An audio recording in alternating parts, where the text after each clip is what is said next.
Richard, thanks very much for coming on to the Aussie Wisdom podcast today. Thanks, Chris. Very pleased to be here. And, I've got a face for radio, so we'll see what people think of this conversation, but looking forward to it. Amazing. Well, and just so everyone knows, I'm sitting down today with Richard Triggs of Arete Executive Search and Career Coaching. Yeah, that's right. Well pronounced. Fantastic. Yeah. And I definitely would have got that wrong had I not listened to you on the podcast. Oh, okay, cool. Yeah. So, but and as I said, he actually has his own podcast as well. I do. I'm at about 110 episodes now. Yeah. Yeah, it's been good. Fantastic. And just so you know as well, Richard and I are really looking to do something similar with our podcast, and that is have people sort of tell their stories and then have listeners tune in and see what's possible through other people's stories. Okay, cool. Yeah, so fantastic. And so what I'd like to do today is first of all just go through what you've done so far in your career. Right. And then a little bit down the line also get an understanding from you, obviously as an executive recruiter, Sure. what's best for people. Okay, all right, cool. Well, I'll give you the abridged career version. Okay. I was born in Canada. My dad was a university professor, and so often when they want to grow in terms of their career, they move through universities around the world. So my parents were English. I was born in Canada. In Edmonton, it was minus 42 degrees centigrade in the winter, so they only lasted a couple of years there. We then moved to the States where my brother was born, and then moved to Australia when I was 4. And I lived in Sydney and then came to Brisbane to do my high schooling. And after I finished high school, I'd been playing guitar all the way through school. And I had these huge aspirations of being a rock star. And so I started a Bachelor of Business degree, and I lasted a year, but in the meantime was playing in bands and getting some good feedback. So what I decided to do was drop out of uni and go and be a touring musician for 4 years. And the highlight of my musical career was in 1990, winning the Queensland Rock Awards and beating Powderfinger. And then we moved to Melbourne thinking, this is it, we're destined for greatness. And I came to a realisation that actually the life of a musician was pretty tough.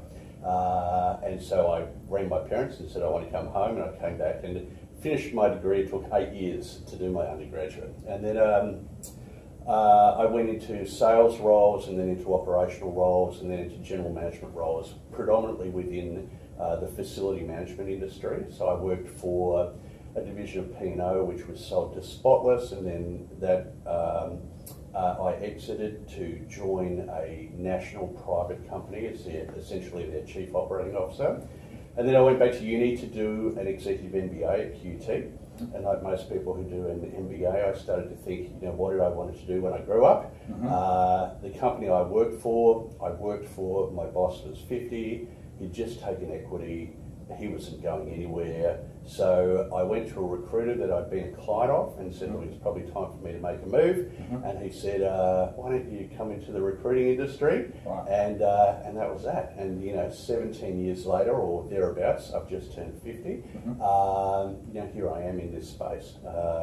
I started Arete Executive on the 1st of February 2009, mm-hmm. So we're literally days away from our 10th anniversary, right in the height of the GFC. So a pretty stupid time to start an executive recruitment business. But anyway, we survived, and we've been through the mining boom and then the mining recession and the GFC, and it's been a really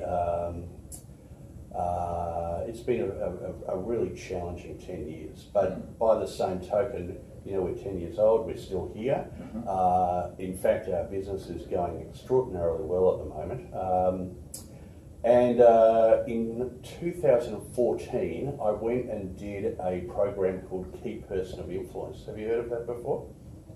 No. Okay, right. So it's run by this business called Denton. Anyway, it's around how do you build your positioning as a key person of influence within your industry. Mm-hmm. And essentially, it's around 5 Ps. So the first P is you've got to get your pitch right. So you in your role, you're pitching your services, is becoming really clear about your value proposition. The second P is that you need to publish for credibility. So you are, in a sense, publishing video content. What they really recommended was to write a book. So I wrote a book called Uncover the Hidden Job Market, How to Find and Win Your Next Senior Executive Role, which is now sold and or given away well over 10,000 copies. It's just about to be revised. So that was very good for my business and for people looking at me as an expert in my industry. The third P was you need to productise your intellectual property. A big issue with professional services firms is that you're exchanging time for money. And if you continue to do that, you're very limited in terms of what you can do. So it's thinking about how do I productise my IP in order to get greater scale or greater profitability or whatever it might be. The fourth P is you have to develop partnerships. And the fifth P is you have to build a profile. And so I did that program and it was fantastic. I really, really recommend it to people who are in the professional services industry, but any industries. And so that was 2014. And I suppose as a result of that, I changed the way my business operates and started to offer some different services. I started my podcast, which is now 110 episodes. I started a couple of LinkedIn groups, the CEO Incubator and Brisbane Professionals, which have been very successful. And I'm a very active member of the Brisbane Club, and I'm ambassador there. I'm the convener of the Not-for-Profit Leaders Special Interest Group, and all of these things, as well as regularly producing good content, which is published predominantly on LinkedIn, has enabled me to really build profile. So, in many respects, Arete Executive is punching above our weight in that we are competing with much larger and more substantive executive search firms, but I think the clients that I work with enjoy the fact that they're dealing with me as the owner. We're local, we're pricing ourselves very competitively, and so it's good. We're getting good work. I'm really enjoying it. One of the great things about my business is that as I get older, my contacts get older, and they move into more senior roles. And so basically, as long as I don't screw up, as long as I continue to deliver what I promise, it's looking like a very bright future. So so it's good. So that's where I am now. Small business, based in Brisbane, operating nationally, predominantly recruiting senior executive roles, paying salaries above 150,000. I'm currently working on 2 CEO roles for 2 different organisations. And just having fun. That's me. And so if someone were to go down that path and look to become a recruiter, where would be the best place to start? You see, the recruitment industry has got a very bad reputation. The larger recruitment firms in particular often will bring in young people as recruiters.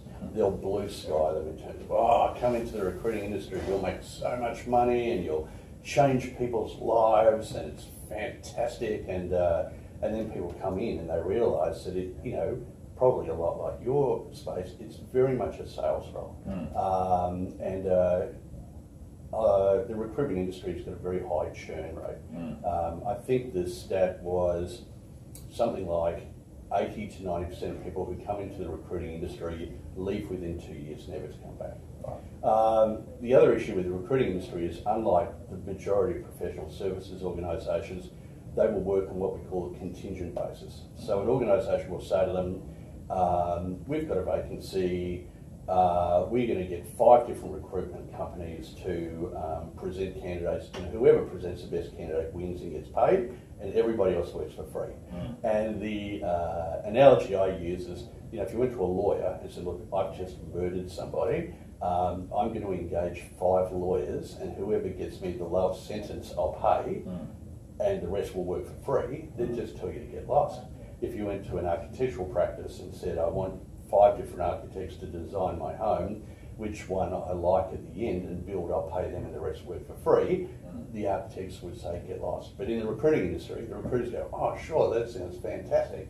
And so as a result, they don't service the client because they know in the majority of instances they won't get paid. Right. They don't service the candidate because they know in the majority of instances they won't place that candidate to make any money. And so employers look at recruiters as an what I call, I've forgotten the term now, but a regrettable spend. They don't go, wow, we just employed a new CFO and we paid a recruiter $50,000. Wasn't that awesome? They go, oh, that was a lot of money for not much. So the recruiting industry is going through massive change. LinkedIn is allowing organisations direct access to talent. As a result, recruitment firms need to change their value proposition in order to remain successful. But a lot of the recruitment businesses are just saying, are we going to continue business as usual and pray that, you know, the world gets better again? So I suppose what I would say is that if you are a person who is attracted to the recruiting industry, is to understand it is very much a sales role. And in the vast majority of organisations, they manage that through very stringent KPIs. So they will say, okay, come on board and we expect you to make 50 telephone marketing calls a week and have 10 meetings and pick up 2 jobs and bill X amount per month and so on. That is what it's like, which I don't mind. I mean, I like it, you know, because I'm a salesperson at heart and, you know, I've thrived in that environment. But if you're an accountant who says, oh, I'm a bit over being an accountant, I might become an accounting recruiter, or an engineer, I might become an engineering recruiter or a lawyer or whatever. You need to really be intelligent about why you're attracted to doing that role. And the challenge is a lot of recruitment companies won't actually tell you that through the recruitment process. They'll gloss over it. A little bit like plumbers have the worst pipes, recruiters are the worst at recruiting for themselves. So it's a great industry and it can be extremely rewarding and it can be very lucrative if you're good at it. But understanding sales is the absolute core element of the role, and you need to enjoy it and be good at it. Yeah. And do you find that people that you work with in Australia and in Brisbane are comfortable selling themselves? In the recruitment space or in general? Or I guess start in the recruitment space and then move to general. Are they good at selling themselves? I think that you know, Australians have this idea that if I blow my own trumpet, you know, I'm a bit of a wanker. And so they're reticent to do that as compared to perhaps the US where you know, everybody is shouting from the mountains, I'm awesome. So that is definitely a challenge to get over. I mean, in terms of recruitment, from a sales point of view, it's really understanding what the client needs and being able to offer them quality advice and deliver them excellent outcomes. It's not so much about can you sell yourself, it's about can you develop a good rapport that turns into a good relationship where they trust you to do the work well. I think if you talk more broadly, my book, Uncover the Hidden Job Market, is really, I suppose the underlying principle of that is that the vast majority of quality vacancies never get to the open market. They're never advertised, they never get to a recruiter.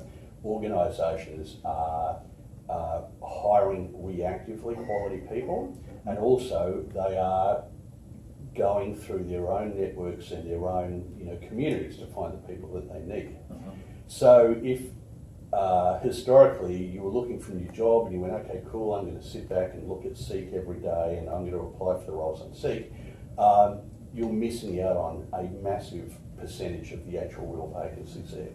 So what I'm educating people about is what you need to do is to identify your employers of choice.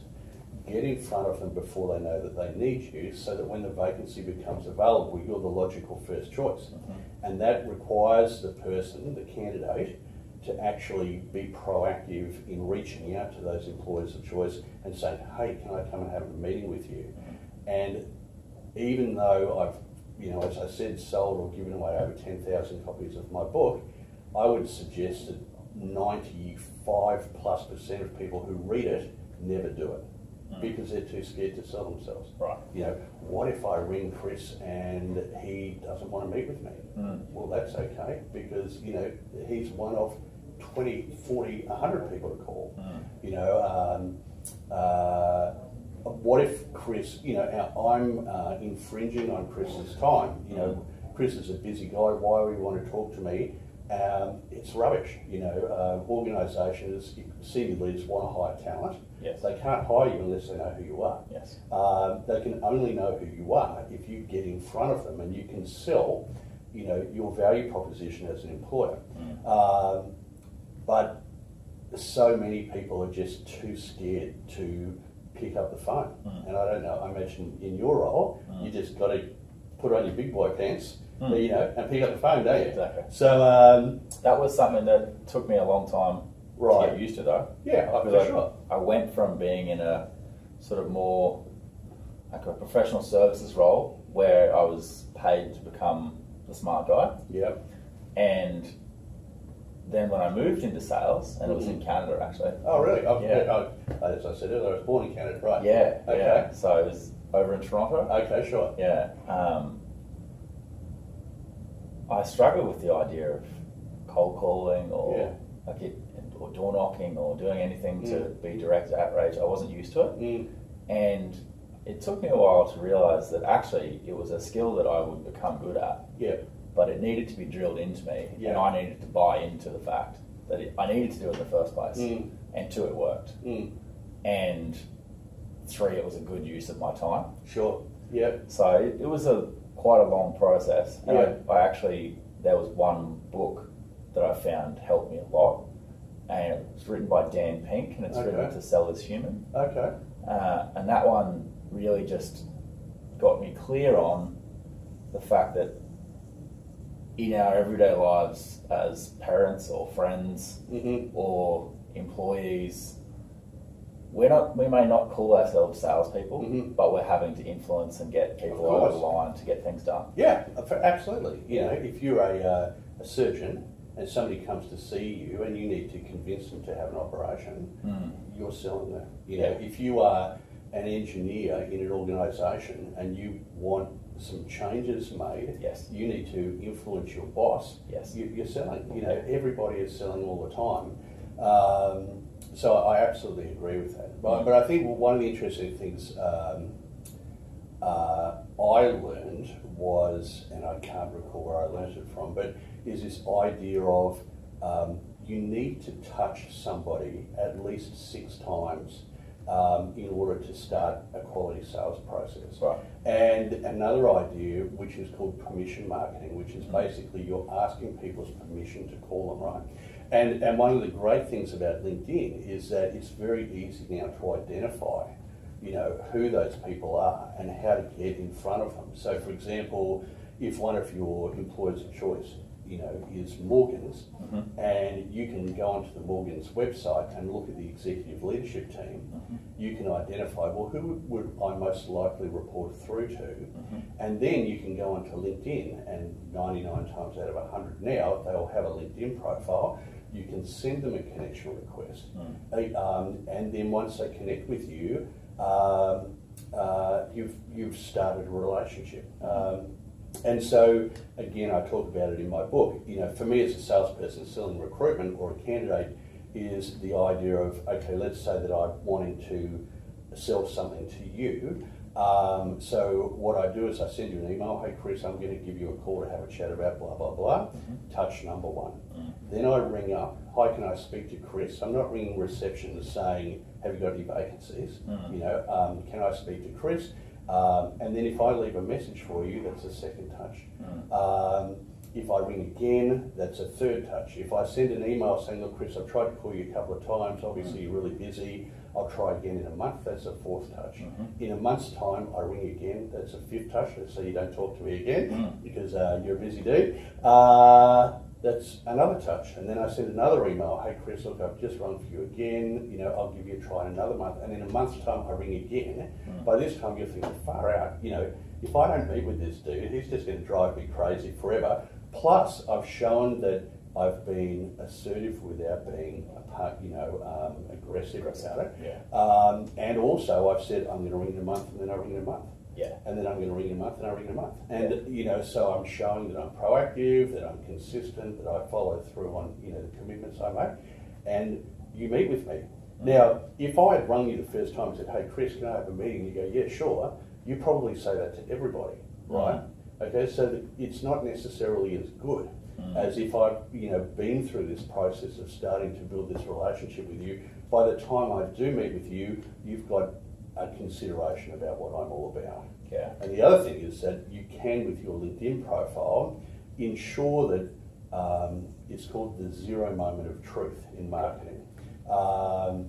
If you want to buy a new car, before you even go to the car yard, you're on the website, you're looking at the car, you're reading the reviews, you're watching the demos and so on and so forth. You've formed an opinion about whether you like that car before you even go there. It's the same thing with LinkedIn, it's that every single person I meet with now, a client, a candidate, a potential recruiter, whatever it is, I always look at their LinkedIn profile first. Do you do the same? Yeah. Right. So if you've got a crap LinkedIn profile, which most people have, it's not a great, brochure for you.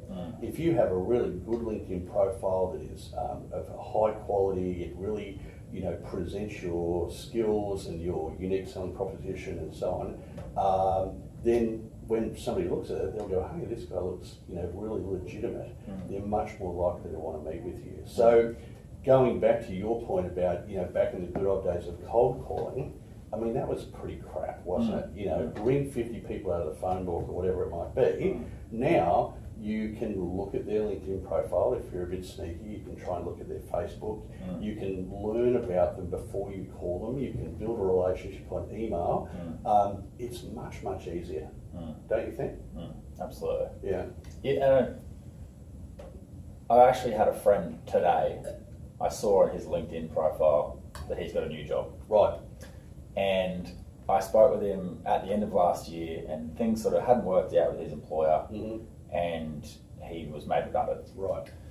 And it was all a bit awkward, but he sort of thought everything will play out okay. And I asked him, mate, how are you feeling about the situation? And he went, this is exactly the company that I wanted to work for when I graduated from university. Right.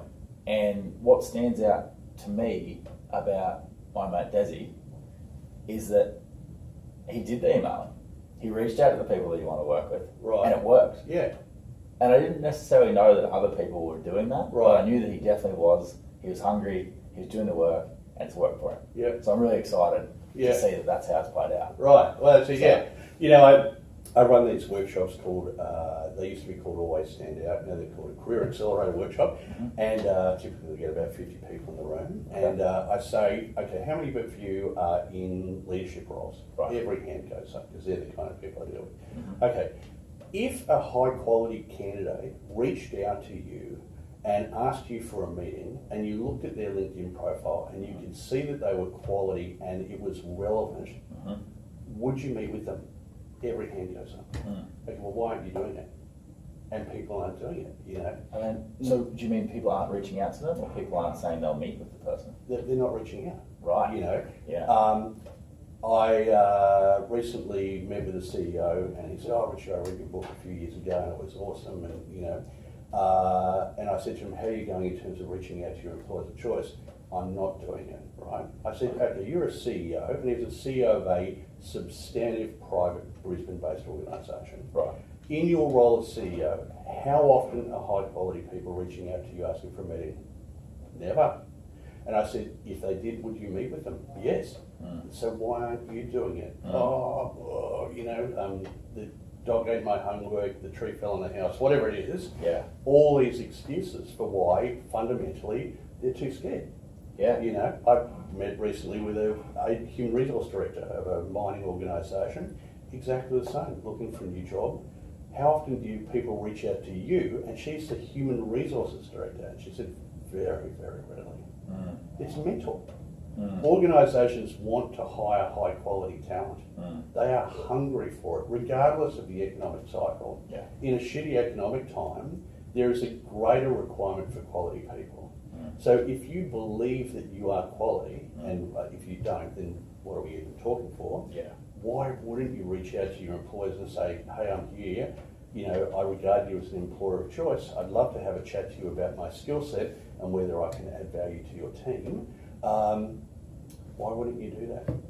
Fundamentally, I'm either too lazy, or I'm too egotistical, or I'm too scared, which I think is sad. So you see a lot of people in jobs that they hate or underemployed who could have amazing careers in awesome organisations, but they just won't, take the initiative. And in the coaching programs that you run at Arete Executive, do you deal with that a lot? Yeah, well, look, when I say I'm a coach, I'm not a life coach, or I'm not a coach. How do you perform better in your job? Okay. I mean, I could do that, and I have coaching qualifications to do that, but I don't enjoy doing it. Right. I coach in a very one-dimensional. Is you're looking for a new job, let me coach you through your job search process. Okay. So it's only in relation to how do you get job of choice with employer of choice as quickly as possible.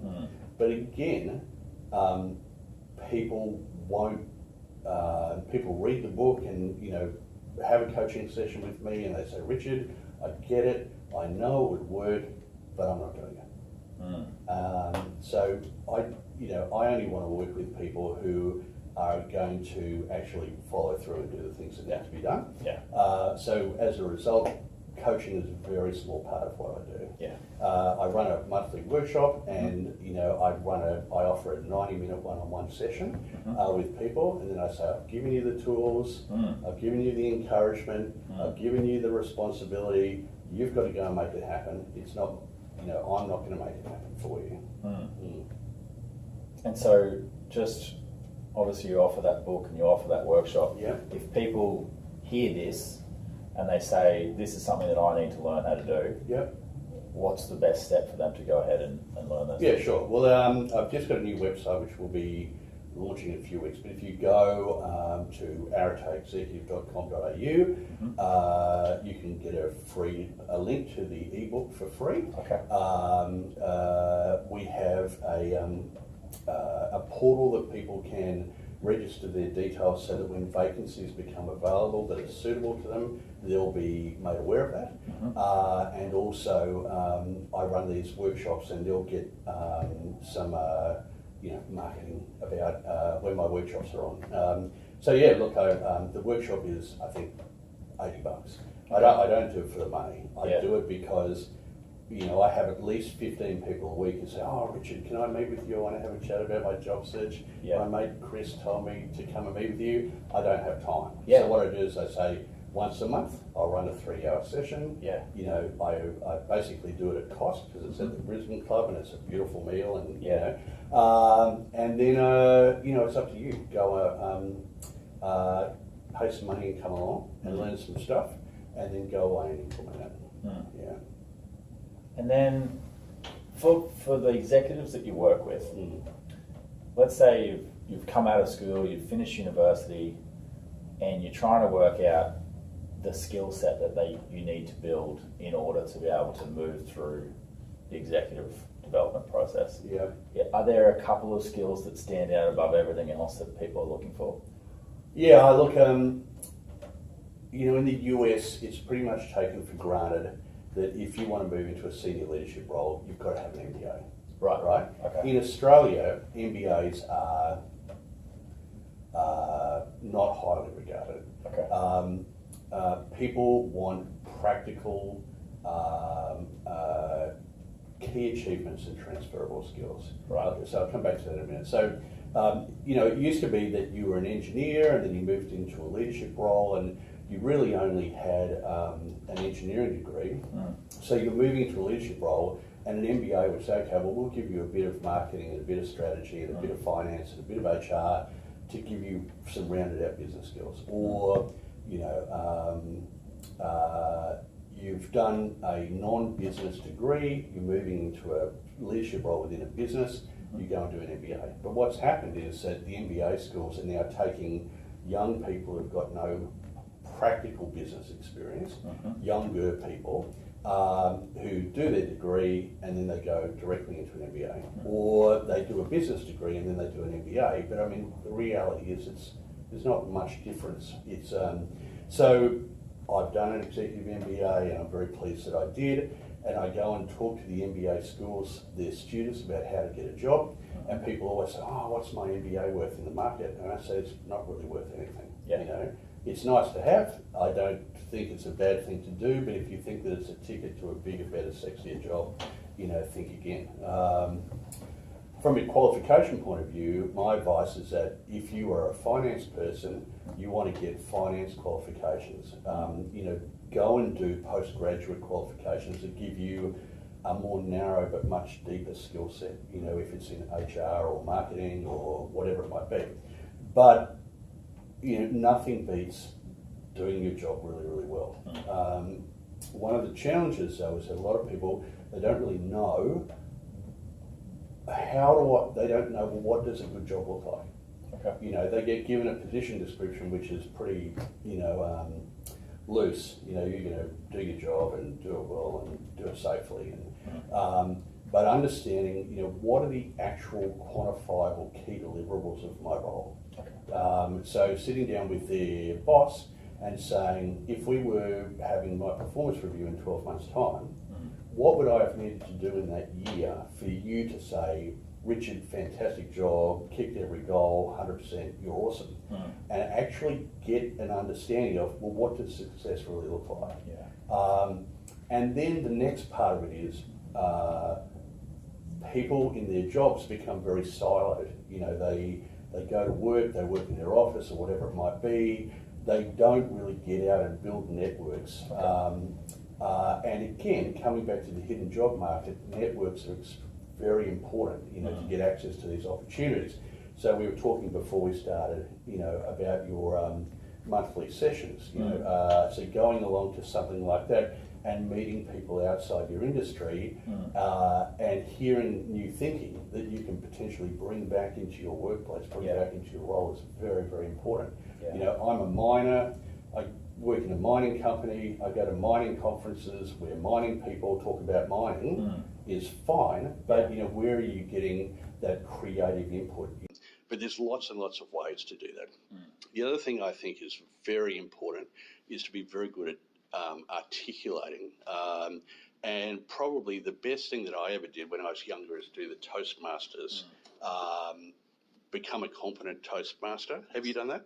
I've done part of it. Part of it, right. Yeah. So you go along to Toastmasters and over whatever period, you know, suits you, whether it's a year or 10 years or never, you have to give 10 talks and each talk you build on your skill set. Yeah. And they have this other thing called table topics where they'll throw a topic out. They'll say, okay, yesterday I went to the beach and Richard, and you've got to get up and talk about that off the spot. Yeah.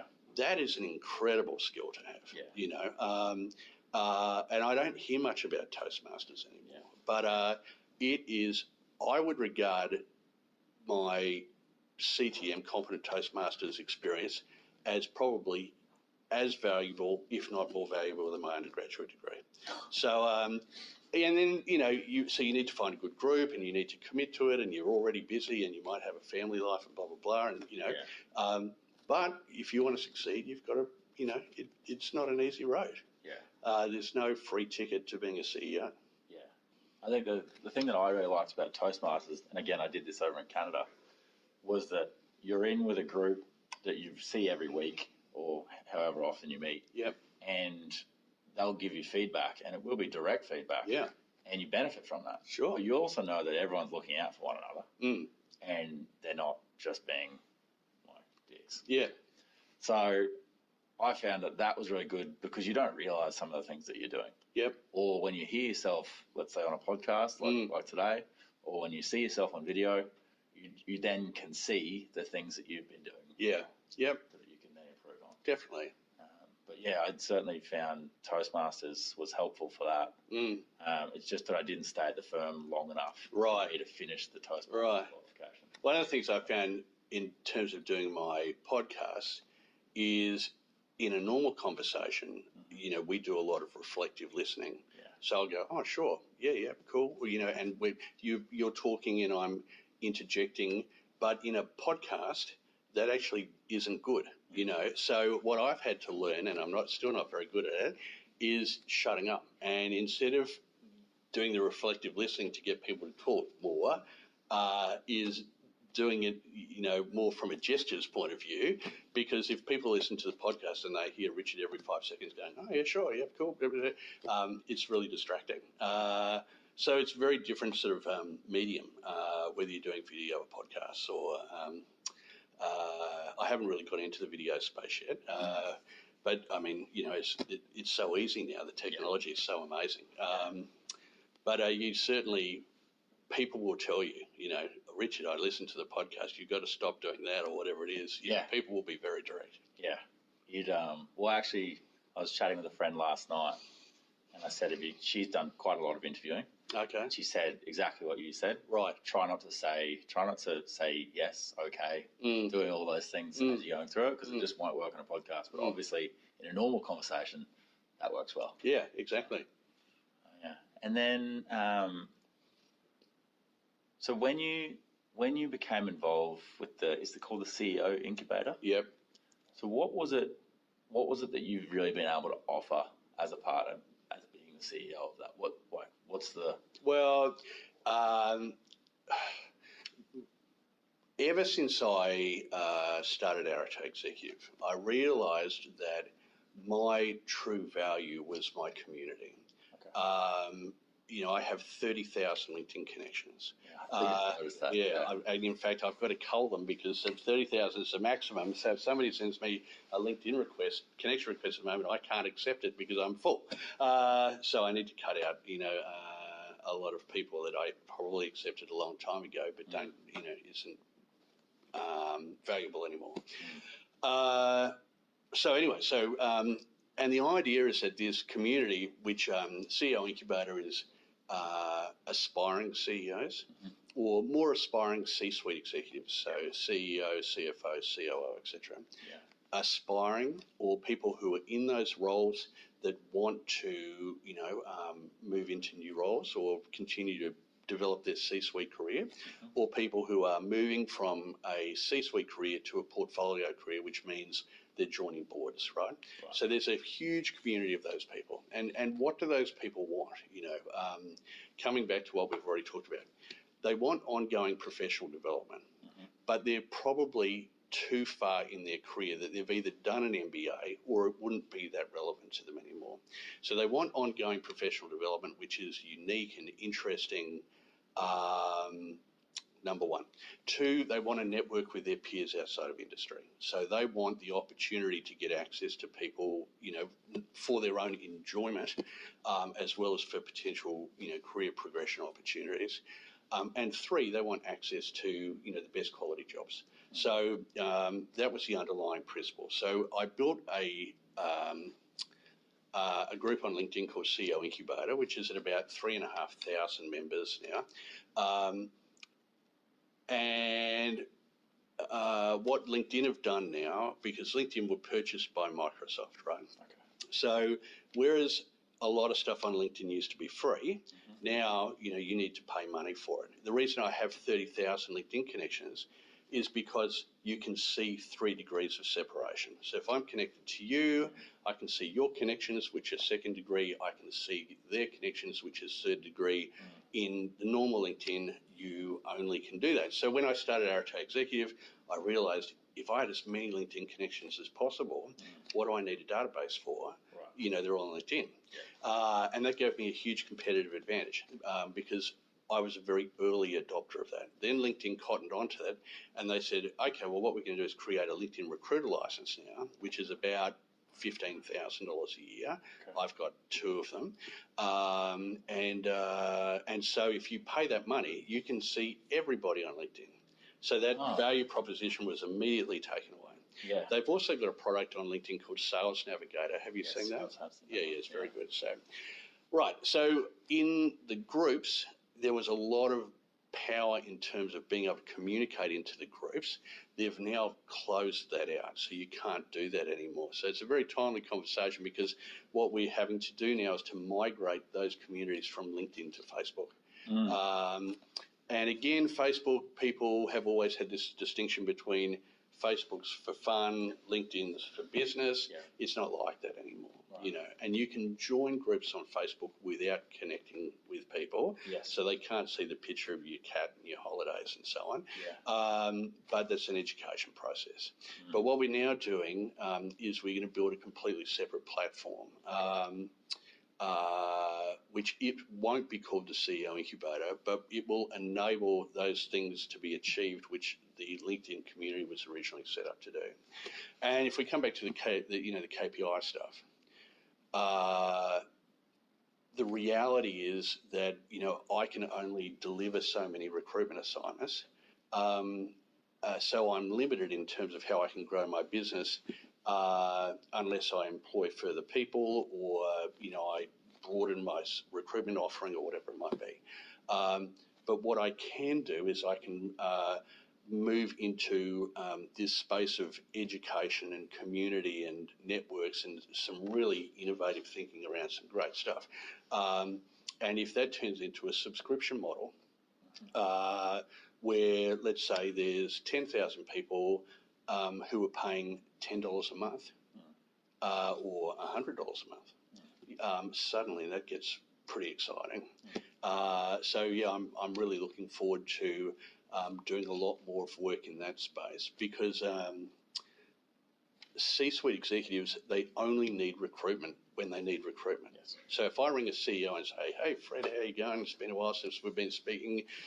What's happening in your world? Got any vacancies?" And she says, "No, I don't have any vacancies." Well, there's nothing else that I can offer her, right? I'm a one-trick pony. Okay, but the reality is that C-level executive at different times will have different needs for all kinds of things. Yeah. So it's thinking about, how do I deliver greater value to people so that they see this as a resource to support them in terms of achieving their full potential, which is what Arete means. Yeah. So I've had it's been a lot of change, and it's been some very challenging times, but I think this year is going to be fantastic. The market's great. There's a lot of optimism out there. People are feeling really positive. The work that I'm doing in terms of building Arete's brand and the Richard Triggs brand, is getting great momentum. The fact that I've been invited to do this with you is evidence of that. So yeah, I think 2019 is going to be great. Fantastic. Yeah. And then just on that, obviously we've spoken about what it's like to be in a job and go looking for better jobs. Yeah. And moving up the ranks through the CEOs, the C-suite. Yeah. Obviously you run your own business. Yeah. How do you feel that's different compared to executive? What are the skills that you have as a business owner with this ideation and making things happen? What is it that you need as a business owner that may not be necessary as a... It's completely different. Yeah.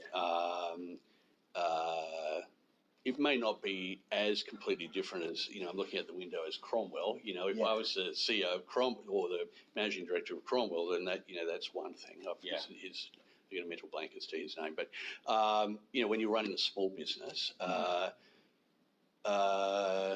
firstly, I didn't start my business because I wanted to be a business owner. I started my business because I was just sick and tired of reporting into people who were making decisions that I didn't agree with. Right. And in hindsight, looking back at it, it's not that they were necessarily making poor decisions. It's just that I was conflicted with those decisions. And so, I started my business as a, reaction to that. and then there's this constant stress of cash flow and having creative ideas, but needing to make sure that you stick with your core business to have the money coming through to support that. By nature, I'm a person who likes to chase the shiny new toy, but when I chase the shiny new toy, my core business, executive search, falls away, and all of a sudden I go, oh shit, I got no money. So 10 years in, I've had to come to a realization that I need to put my energy into my core business in order to be financially successful. It's very different employing people as an owner to managing people in a corporate environment. I was an excellent manager. I would have no difficulty in performance managing people, in exiting people if they weren't performing, encouraging and supporting high performers within that environment. But in my environment, when somebody is not doing the things that they've been employed to do, and as a result, I can't feed my kids, suddenly it's a very different, scenario. And I can tell you, I've kissed so many frogs. Yeah. You employ somebody who really, sells themselves amazingly. You're extremely clear about the expectations, and they come into the business and they don't do it. As an owner, that's just, it's heartbreaking. So, at our largest, we were 14 people. We're a much smaller business now. And quite honestly, I would rather keep it lean and profitable than grow for its own sake. I have a business coach named David Dugan who's very, very good. I did the KPI program, so I'm educating myself in the space of entrepreneurial small business owner, which again is very different to developing yourself as, mid to senior level executive within a corporate environment. I look at the CEOs that I'm friends with and what they do for their money, and I go, man, there's no way I could do that. I could not manage 1,000 people. I can't even manage 5 anymore. So yeah, there's a lot of joy that comes from being a business owner, but there's a lot of stress, and there's been many times in 10 years that I thought, it would be nice to just go back to being an employee, but I think I'm now unemployable. Right. Yeah. Because you just do things your own way. That's right. Yeah. That's fair enough. And do you think when people come and see you, is it often the case that they say, look, Richard, I'm having a look at these C-suite positions and that looks really good, but I'm also thinking about starting my own business? Or does that not often come up? I'd say less. People might come to me and say, look, Richard, I'm looking, at C-level roles, but I might also want to be in a portfolio career and sit on a number of boards. Okay. They're more the people that I'm dealing with, than people who say, look, I could continue my corporate career or I could start my own small business. I think that, the reality is that, large corporates, particularly having, massive changes in technology and offshoring's, lower value tasks and those kind of things, is meaning that those corporate jobs are contracting. Yes. And as a result of that, people are thinking they're either being, forced out into ownership because of redundancy, or they're actually making a choice to move into that space.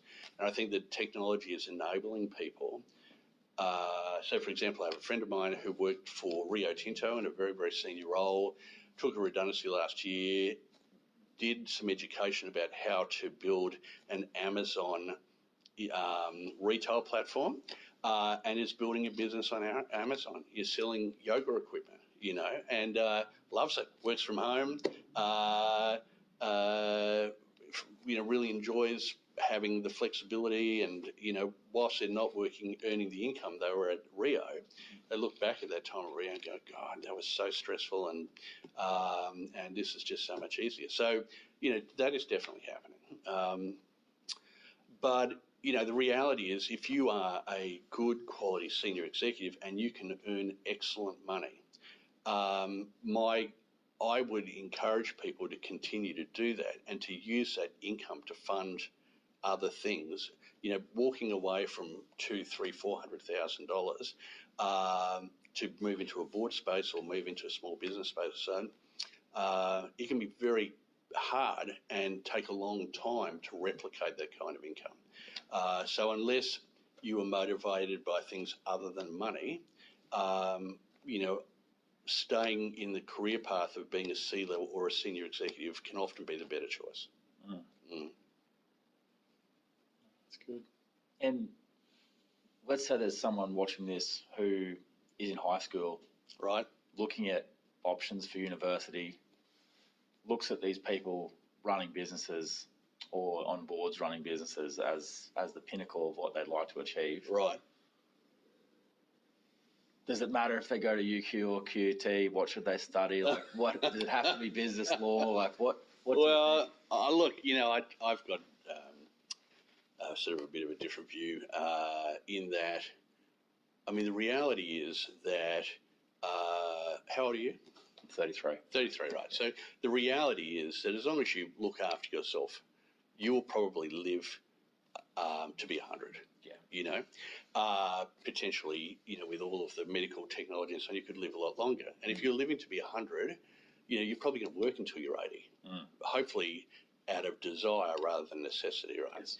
80 is a long time, It used to be that the average life expectancy of a white man in Australia was about 50. Not that long ago, only in 1900, 50, 55, something like that. So go to school, pick a career, get a qualification, get married, bang out some kids, die. Right? Okay, it's not like that anymore. So I think that, but the whole education system is still like that. Okay.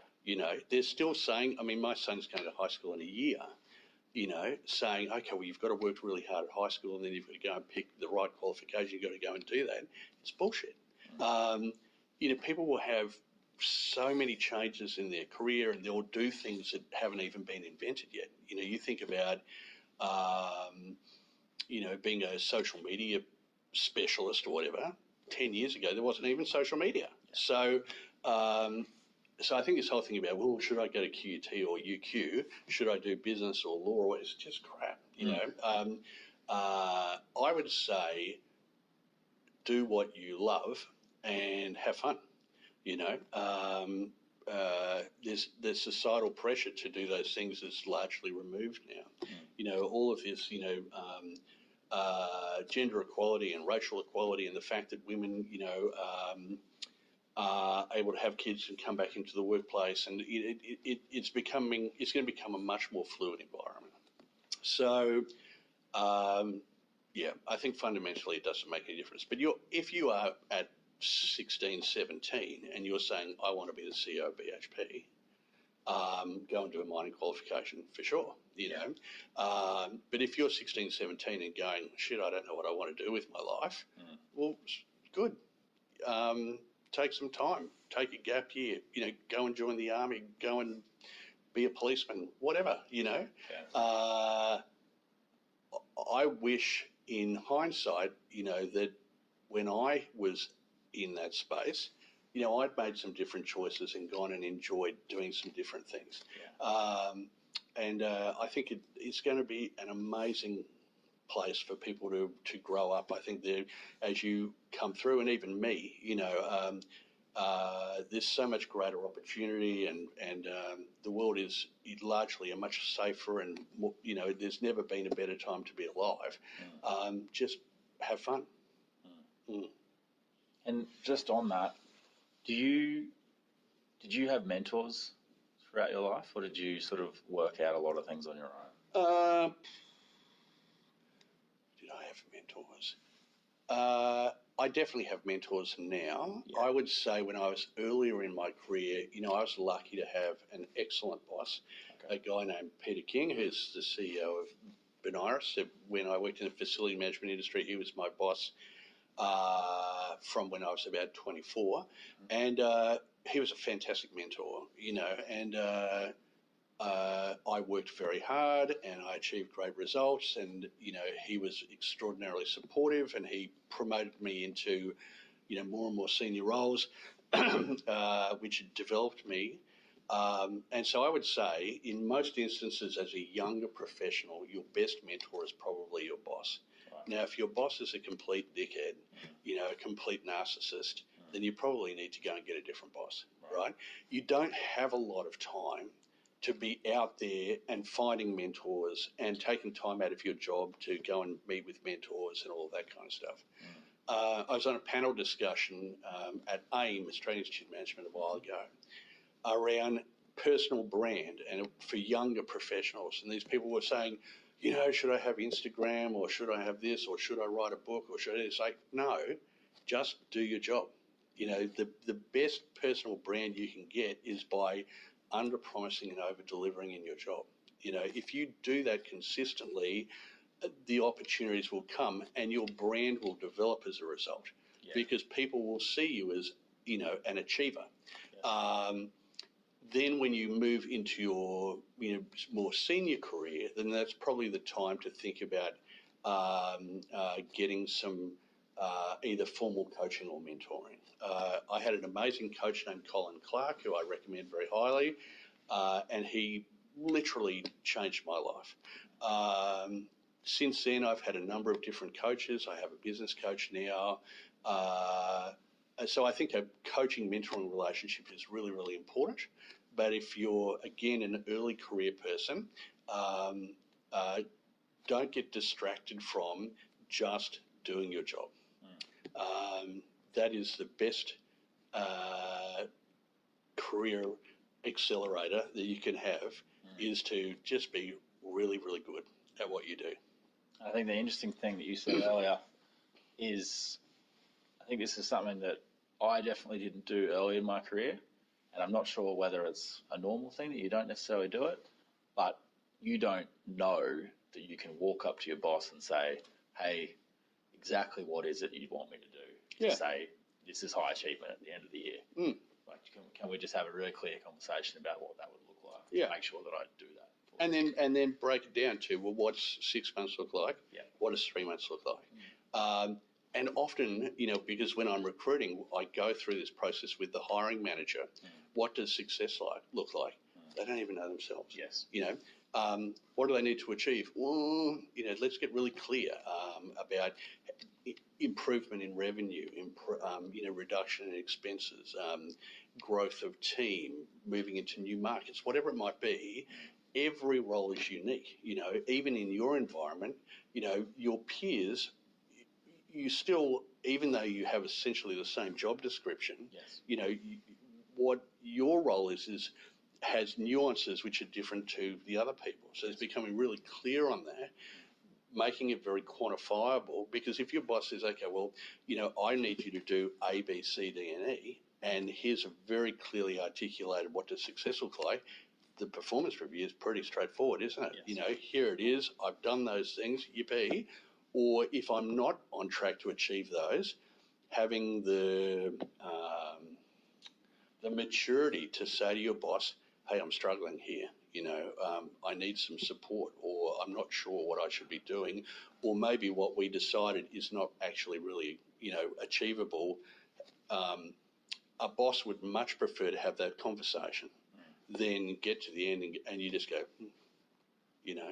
and it's amazing how many people do that.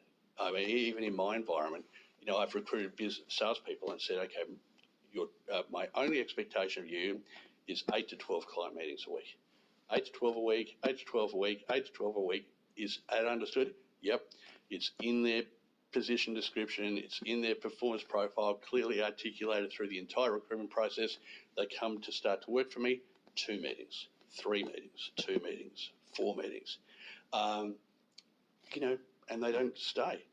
And, I mean, I'm employing a person to do a job. Your boss has you as part of their team to make them and the business more successful. So understand what that success looks like, and being able to consistently deliver it is not many people really do that very well. And that's why businesses lose a lot of money or a lot of opportunity. But then the businesses don't know how to articulate it and how to foster it either. So, it's a two-way street. I want to let you go because I know you're a busy man. But I thought I'd finish on, let's say you've been doing your job well and you've spoken with your boss and you've been really clear about what you needed to do, and you get to the performance management process and you feel like you're going in pretty hot, thinking that everything will work out quite well, and then they don't look out for you on pay. How do you go about having that conversation? Yeah, it's a difficult one because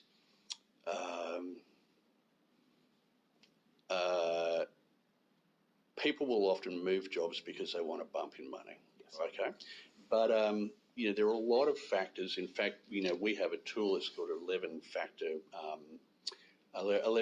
around a role. Can you do the job? Is there enough stretch in the job to keep you motivated, engaged? Is there growth in the role into the future? What's your hiring manager like? What's your team like? What are the tools that you work with like? Et cetera, right? So people go, oh, shit, I went for my performance review and I wanted more money and they didn't give it to me. If they came to me and said, okay, well, my motivation for the new job is this. Well, I said, well, let's actually look through these. I love my team. I'm really encouraged to do well, whatever it might be. Suddenly money doesn't become such a factor. So I think that sort of knee-jerk reaction, I want more money, I didn't get it, I'm leaving, is not particularly intelligent, because you may move into another environment with more money, but it might actually be, a regrettable decision. But by the same token, organisations need to pay people appropriately. And often the new person gets paid more money, but the incumbent person doesn't get paid any more money because they're not paying a squeaky wheel. So there's nothing wrong with having the conversation saying, okay, here's the performance profile or the measures of achievement. When I achieve that, what will my salary be? And if that's articulated up front, and then you do achievement and they don't deliver, then it's an opportunity to have a pretty forthright conversation about that. I've had this experience multiple times in my career, and people come to me all the time, where I'm doing a great job, and they're, oh, Richard, you're doing a great job, so what we want to do is we want you to move into this more senior role or take on more responsibility. Okay, well, am I going to get a salary review? Don't worry about that, Richard. We'll look after that. We've got a few things to think about and so on and so forth. But, you take on the responsibility, and then, when it comes to salary review time, and then you get to review time, no more money or not much money. And I've learned through my own career, you want the honey, you got to give me the money, right? I'm really interested in taking that role on, but before I take that on, we need to talk about money. And employers like people who are assertive in terms of negotiations. And if you put it back on them, they would do exactly the same thing. But it happens so often, and I have so many aggrieved people who come to see me. I was promised this, when I went and was interviewed for this company, they said at the end of the year I would get equity, and I get to the end of the year, no equity. Well, was it in writing? No, it wasn't in writing. If it's not in writing, it doesn't exist. So it's being